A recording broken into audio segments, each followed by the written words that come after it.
எல்லாருக்கும் ஹாய்ங்க. Last time என்னை பற்றின ஒரு அறிமுகம் கொடுத்துருந்தேன்.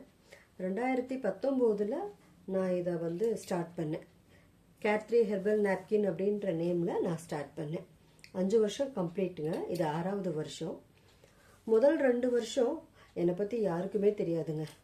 நிறைய விஷயங்கள் நிறைய பேருக்கிட்ட இதை பற்றி ஒரு அவேர்னஸ் கொடுத்தேன். நிறைய பேருக்கிட்ட இதை பற்றி நான் எக்ஸ்பிளைன் பண்ணேன். அப்போ யாருக்குமே இதை பற்றின ஒரு விவரம் தெரியல.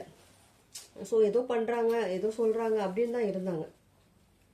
அதுக்கப்புறம் 2 வருஷத்துக்கு அப்புறம் ஜெயஸ்ரீ லைஃப் ஸ்டைல் சேனல் அப்படின்னு சொல்லிட்டு ஒரு சேனலில் ஃபர்ஸ்ட் டைமாக ஒரு வீடியோ போட்டிருந்தேன்.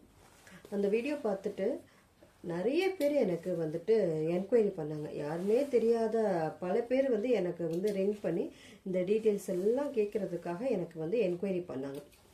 என்கொயரி பண்ணது மட்டும் இல்லாமல் நிறைய பேர் எனக்கு ஆர்டர் கொடுத்தாங்க. 2 வருஷம் சும்மா இருந்த நான் அது 3வது வருஷத்தில் எனக்கு டே பை டே நிறைய ஆர்டர் வர ஆரம்பிச்சது. அதுவும் ஸ்டேட்டு.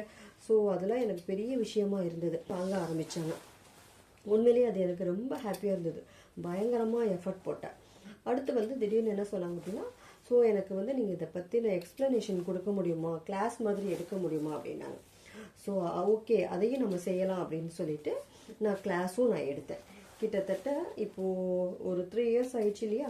அந்த 3 வருஷத்தில் கிட்டத்தட்ட ஒரு 310 பேருக்கு இந்த அவேர்னஸ் நான் கொடுத்துருக்கேன். ஸோ அந்த 310 பேரும் எத்தனை பேர் பிஸ்னஸ் பண்ணுறாங்க அப்படின்றது எனக்கு தெரியாது. எத்தனை பேர் பர்சனலாக யூஸ் பண்ணுறாங்களோன்றது எனக்கு தெரியாது. பட் அந்த 310 பேருக்கும் நான் என்ன பண்ணியிருக்கிறேன், ஒரு அவேர்னஸ் கொடுத்துருக்குறேன். நிறைய பேர் இப்போ அவங்கவுங்க ப்ராடக்ட் அவங்கவுங்க நேமில் அந்த ப்ராடக்டை செஞ்சு அவங்க கஸ்டமருக்கு இப்போ கொடுத்துட்ருக்குறாங்க. சரிங்களா. ஸோ எதுக்கு நான் இதை சொல்ல வரேன் அப்படின்னா, நாம் எந்த ஒரு பிஸ்னஸ் பண்ணனாலும் சரிதான், ஃபர்ஸ்ட் அதுக்கு சரியான பயிற்சியை நம்ம எடுத்துக்கணும். பயிற்சியை எடுத்துட்டு அதுக்கப்புறம் நீங்கள் முயற்சி பண்ணீங்க அப்படின்னா கண்டிப்பாக நமக்கு சக்ஸஸ் தான் மேம்.